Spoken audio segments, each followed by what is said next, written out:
Vous écoutez un podcast de EJR Radio, la radio pour tous. C'est l'heure du conte, l'atelier du centenier.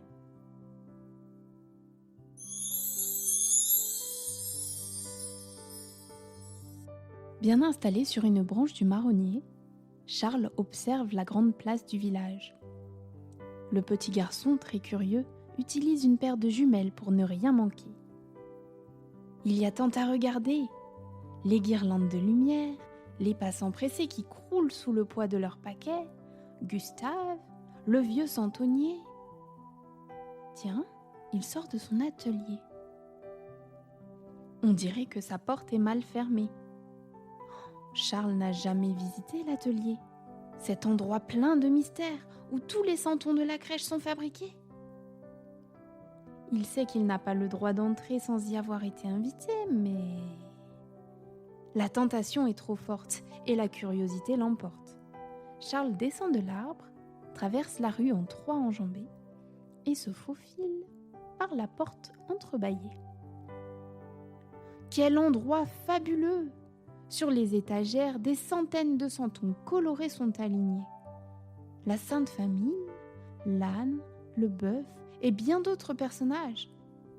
Des femmes, des hommes, des enfants, des anges, des animaux.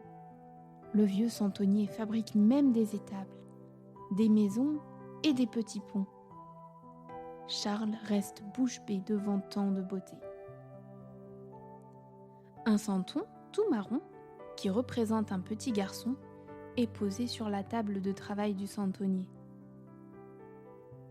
Gustave ne l'a pas encore paré de jolies couleurs. En s'approchant pour le voir de plus près, Charles se prend les pieds dans le tapis et se cogne sur la table, et patatras! Le petit santon tombe par terre et se casse en 3 morceaux. Avant que Charles n'ait le temps de se relever, la porte s'ouvre et Gustave entre dans son atelier. Charles est pétrifié. Le vieux monsieur regarde le petit garçon, le tapis retourné et le santon cassé. Il comprend tout de suite ce qui s'est passé. Charles éclate en sanglots. Il est tellement désolé. Je voulais juste voir l'atelier et j'ai cassé le santon. Je vous demande pardon, hoquette le petit garçon entre les larmes. Ce n'est pas bien d'entrer chez quelqu'un sans y être invité, dit calmement le vieux centenier. Tu es pardonné, mais ne recommence pas. La prochaine fois, frappe à la porte. Je t'ouvrirai si je suis là.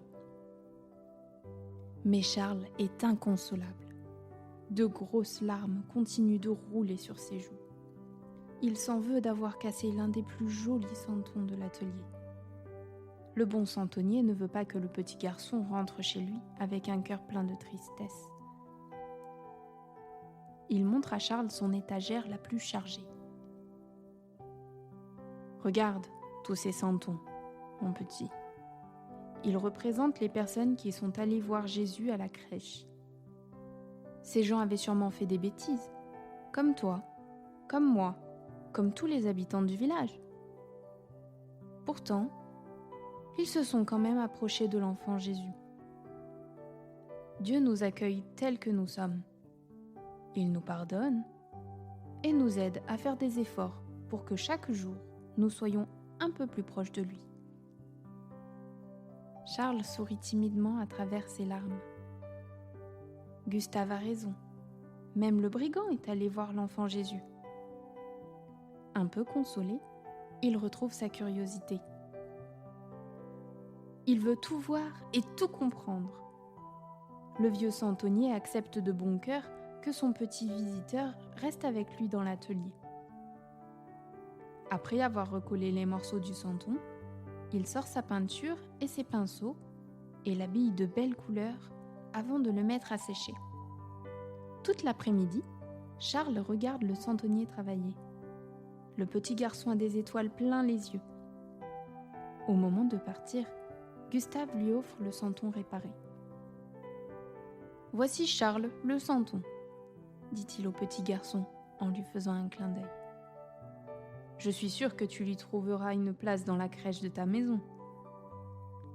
Serrant le cadeau contre son cœur, Charles rentre chez lui. Il dépose son santon dans la crèche, loin de l'étable. Chaque jour, il fera des efforts et il l'avancera un petit peu sur le chemin. Et le jour de Noël, il mettra son santon juste à côté de l'enfant Jésus.